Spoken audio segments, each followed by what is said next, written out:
Welcome to our High Rock monthly video for November. Today we shall look at how financial markets performed last month and the risks for financial markets and your portfolios in the near term. We will update you on any key adjustments to our models and special mandates and how the way that we manage risk first will be the key to maintaining growth in uncertain times. I am Scott Tomlinson, and with me on the call today is Paul Tepsich, who founded High Rock in 2010. We started our private client wealth management division in 2015, and we celebrated our 10-year anniversary last April. If you are interested in learning more about us, visit our website at www.highrockcapital.ca. Paul, let's start with a recap of October, and let's definitely give a shout out to those fantastic Blue Jays for giving it their all. A great example of a cohesive team soaring above expectations. Yeah, no kidding. I was just saying to a colleague yesterday, a business colleague that I have, and is a real Jays fan. Just nobody in the city of Toronto or Canada should be disappointed in the team. So unfortunately, they didn't win, but boy, they did, Scott. They gave it their all. It was really exciting. It was, and way past my bedtime on numerous evenings, and I still hung in there. It was fantastic. All right, let's just look at the month of October. A dramatic month for gold and silver, marked by record highs and very sharp corrections.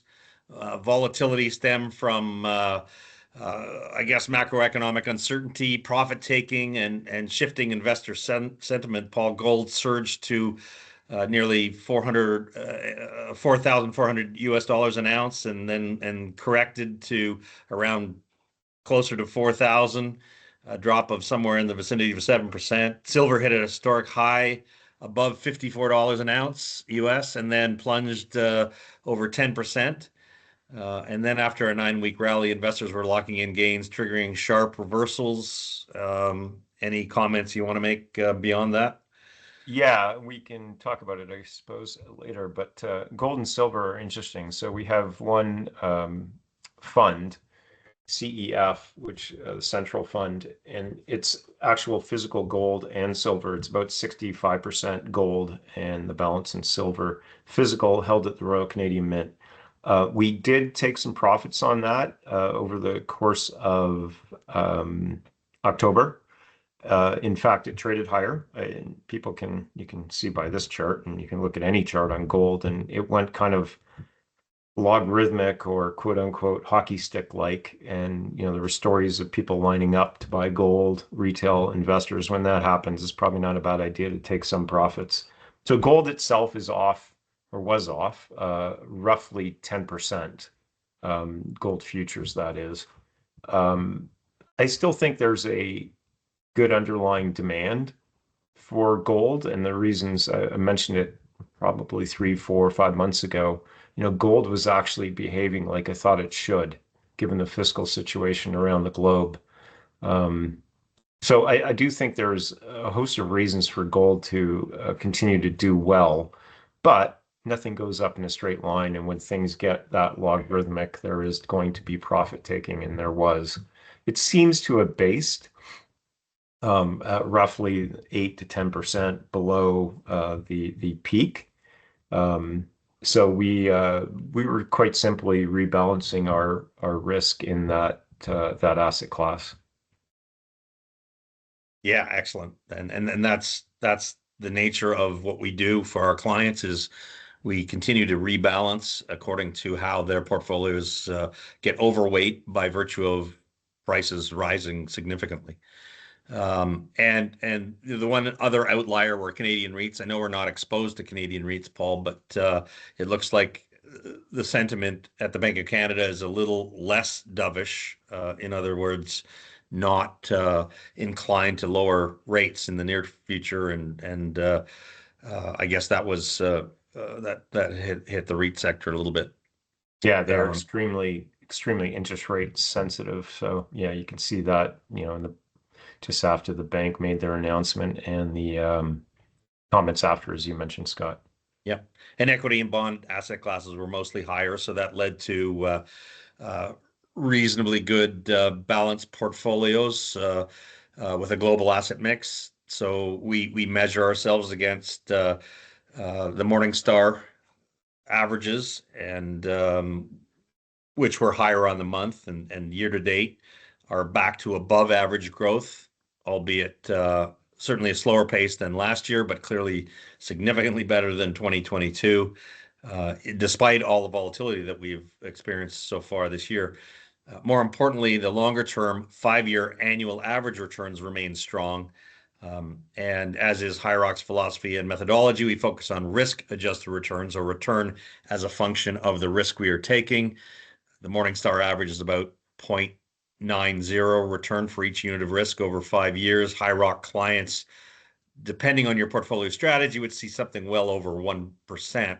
So more return for the risk taken, as we continually work diligently to keep volatility lower in most of our client portfolios. If you would like to discuss your specific portfolio performance and strategy relative to these averages, please feel free to reach out to us.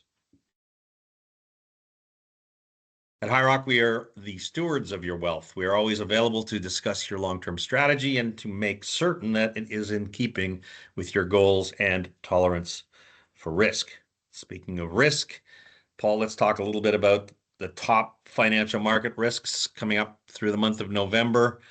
I think there's some concerns for potential inflation, reacceleration, depending on how the politics of tariffs turn out. I did see headlines this afternoon in regards to the Supreme Court in the U.S. leaning against Trump's tariffs. So again, that's something that we might have to watch closely over the next few days. If the tariffs are overruled by the Supreme Court, then the inflation expectations may fall. So again, that is something that we'll keep an eye on, and that will obviously have some implications for central bank policy going forward. Paul, I don't know if you have any comments on that, but if you do, feel free. No, that's good observations for sure. I would suggest that if tariffs are overturned, that we are going to see a massive issuance of U.S. Treasury bonds, which would be problematic. And if that does happen, then I think the U.S. would just put in a 10% VAT, which is something they either could have done that or got foreign countries to pay, which is the path they chose on tariffs. So we'll see what happens with the Supreme Court. But I did actually comment yesterday. I was talking to a client in the sort of manufacturing type business, and just said nobody seems to really care anymore because they can't figure it out. He changes his mind every day or every hour, and they've given up, trying. So Yeah. it's interesting to hear that from an industrial person. Well, when you say VAT, you're talking about a value-added tax, which is similar to our HST, right? GST, yeah. GST. Yeah, they're the only developed nation in the world that doesn't have a VAT. So Yeah. it either had to be that or tariffs. So he chose tariffs. If it's struck down, which I doubt it would be, I would imagine he puts in a VAT, which would be harmful to the U.S. consumer, or more harmful than tariffs. And we still have to be aware of ongoing geopolitical tensions outside of the trade conflicts. We've certainly seen overvaluation, especially in the tech sector, and that has been had implications for our strategy, especially and I'll talk about it a little bit more when we get to the global equity strategy. But there is definitely high valuations in stocks at the moment, and so corrections have greater potential, and we've seen one over the last couple of days. But we'll be keeping an eye on that as well. Paul, you've talked about structural risks in real estate and credit. I guess there's vulnerabilities that we face not only at the government level, but certainly in commercial real estate and what's going on in mortgage lending.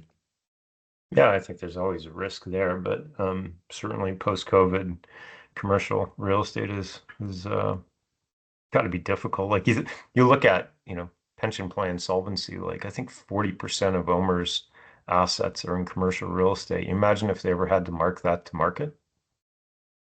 They mark it to methodology. It's like it would be disastrous in my opinion. Yeah, I hear you. As far as global equity strategy, a couple of the behavioral risks that we look at is investors chasing momentum, and certainly the momentum has been positive despite valuations. So we tend to step back and have a more contrarian look for the short term, and that means that basically when we rebalance, we're rebalancing back to higher levels of cash from overweight equity positions just by virtue of prices rising. So that's one of our ongoing situations until we see better value. And then we also have what we talked about last month is the recency bias, where investors extrapolate recent gains into future expectations, which aren't necessarily going to happen. Nothing goes up, as you said, Paul, straight goes up in a straight line. So that's something that we have to also be somewhat cautious of. And yeah, so let's move on to talk about tactical. Okay, tactical model. Talk just briefly about Source Energy, which I do almost every month. It was interesting. I read a research piece from the street last week after Trican Well Services, which is a pumper, which is Trican's JV partner in on some sand logistics, but also their biggest client. So they basically are the ones buying the fracking sand and putting it down the pipe. They mentioned on the call that that sand is kind of bid without, especially this super high quality sand, and there's going to be a real shortage in the next couple of years. And they would look at M&A activity, sort of outside the box for them, if you will. But they look at M&A activity in the space, so it's quite obvious. Like Source Energy is the only play, and they've got 48% market share. So I still think, although again, this is an uber volatile stock, way more volatile than it should be, especially given Trican's its biggest client, and Trican stock is far less volatile. It should start trading in line with Trican on a volatility basis, but I still think this thing is super cheap. So I like it. So when new money comes in, we typically add when it's down as it is today. The second thing, this is not, although it probably happened in October, happened late last night. New Vista Energy, which is a company, natural gas exploration and producer in Canada, a lot of liquid gas. They were acquired by Ovintiv last night, and it's a friendly merger takeover. We've got in the tactical model, we just bought it not even a month ago. I think October 7th, we just bought a full weight in a New Vista stock at $16.16. It's being taken out for a combination of cash and Ovintiv shares. So there is some sort of discount going on, and as Ovintiv shares go up or down, the share price of New Vista will go up and down. This won't close until the first quarter of 26, but I can tell you right now, the stock is up 5 to 7% today. It's trading at about a 2.5 to 3% discount from the deal metrics, which is not unusual. I'm undecided. So we're up about 11.5% on this trade in 1 month, which is, full disclosure, not the reason why I bought the stock. We bought the stock because we sold out of our Baytex, which is an oil stock, in favor of a natural gas stock. I know the company well, New Vista. They have a pristine balance sheet, a great management team. I just met with them mid-October, and preferred natural gas to oil at this stage, certainly for the next, I don't know, 6 months or so. So not the reason why I bought it, or certainly, and I was, if it was taken out, I would hope it would have been higher. Now we could participate by getting, 50% in cash and 50% in Ovintiv shares and moving forward, or we may decide just to sell the whole thing and be done with it. It's not a huge appreciation, 11.5, 12%, but across 1 month, it's on an annualized basis. That's rather spectacular. So I'm happy enough with it. Um, so that's it for tactical. Do you want to move into fixed income because it dovetails nicely? Yeah, sure. But I was just going to say, Okay. great, great work on finding value in New Vista, and somebody else found it as well. So I think Yeah. I think that bodes well for how you operate the tactical, and I think it's a great example of how you operate the tactical strategy. Thank you. So fixed income, I'll dovetail and go right to high yield bonds. So we have New Vista bonds in our fixed income model in that high yield gray uh, slice of the pie. Now, these bonds are sitting at roughly par, and they're callable. They were callable at par in late January, third week of January. So the company could call them anytime they want. They've got a huge line of credit, um, a credit facility, and it's marginally drawn right now, but they could call the bonds, 165 million worth of bonds, but they've had them outstanding. So it's really been cash, a very, very low risk position for us. And there's interesting language in almost all high yield bonds called what's called a covenant that's called change of control. So when a company sells 51% or more of their equity, in this case it would be 100%, to an acquirer, um, they need to, within 60 days of that closing, they need to, probably the acquirer, in this case Ovintiv, would need to make an offer to the bondholders to acquire the bonds at 101. So we would actually get, another kind of free point, if you will, or 1% on our position and carry the bonds until then. I do not think that's going to happen, unfortunately. I think that with 30 days notice that New Vista will just call the bonds at par. So we'll hold them for as long as we can. And there's optionality, I suppose, but it's pretty damn small that they stay outstanding and get called at 101 on the change of control. So anyway, that's kind of an aside. Another piece of news is, and it hasn't gone through any of our portfolios yet in the system, but Parkland Fuels was acquired by Sunoco. So Parkland Fuels, for those that don't know, we own the bonds. We have owned the stock in the past, but we did not. They owned pretty much every gas station you saw across the country, whether it was an Esso or Shell or who knows what. They were bought by Sunoco. Sunoco is, from a credit perspective, rated one notch higher by the rating agencies, so it's a slight lift. They are keeping these bonds outstanding, but they're going to turn into the exact same terms, coupon, maturity date, etc., into a Sunoco bond.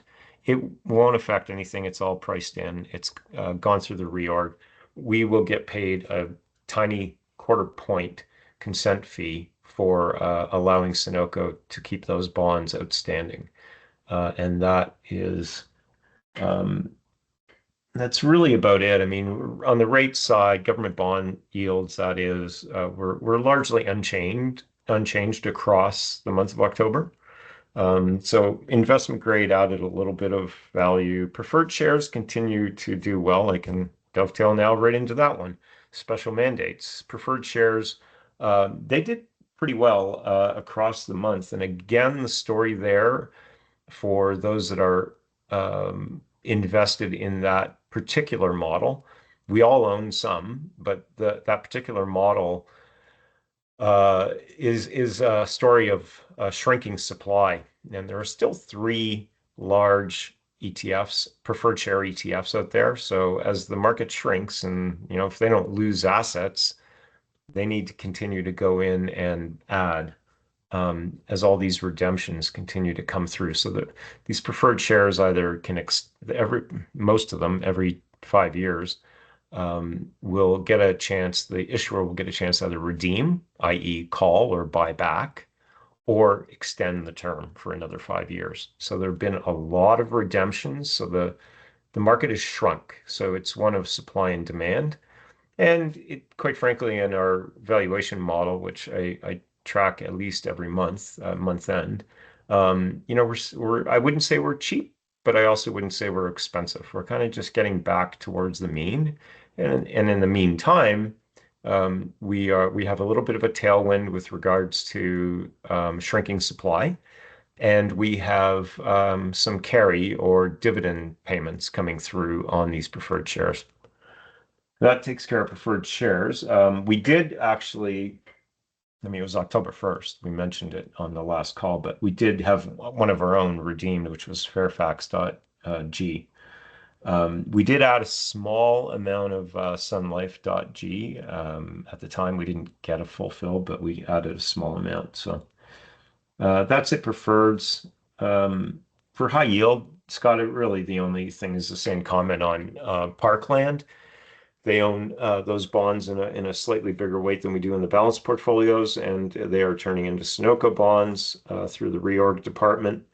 And there's really no change in those, and that asset class continues to perform pretty well year to date, as we have told our specific high yield investors it would, which as we are not advertising, but we're telling them that it's going to be a good coupon year. And what that means is we're going to get a lot less of our total return from capital gains, which we had in the past number of years, largely from our big bet in energy bonds.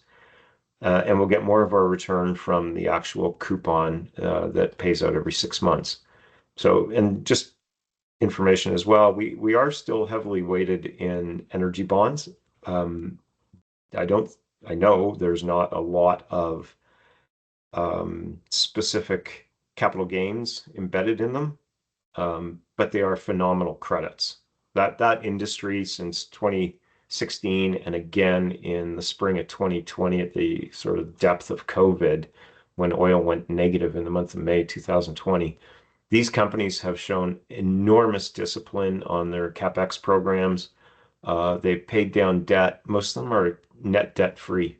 So I don't know of balance sheets in any other industry sector in the country that are net debt free. I'd rather own an energy bond than a Government of Canada bond.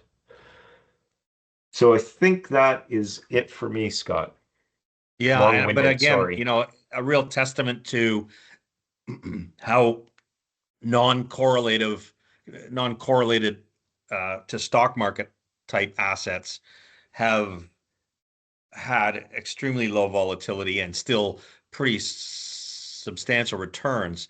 And, on a risk adjusted basis, that makes these special mandates look really phenomenal. But for balanced mandate clients, we still have enough of those non-correlated assets that keeps volatility in their portfolios really low. And I think that's something that's really important, especially as we go forward when there is potential for significantly greater levels of volatility. Yeah, that's a really good point for our balance clients. Like, looking at our fixed income pie chart, we're adding, incremental, what we call carry or interest income to the portfolio with bonds that we know that we think are really good credits and still paying a pretty decent coupon or interest rate. So it is a good point. If you strip out some of that, you may find that your portfolio value, your portfolio volatility would actually increase. And I used to do that analysis fairly often, and it's helpful. It's not huge. It's just at the margin, it's helpful. But it's one of the reasons why our return relative to the risk taken is higher than some of the balanced fund averages, right? And Yeah. that's the work that we do internally that ultimately in the long run assists our clients in their growth with less risk. All right.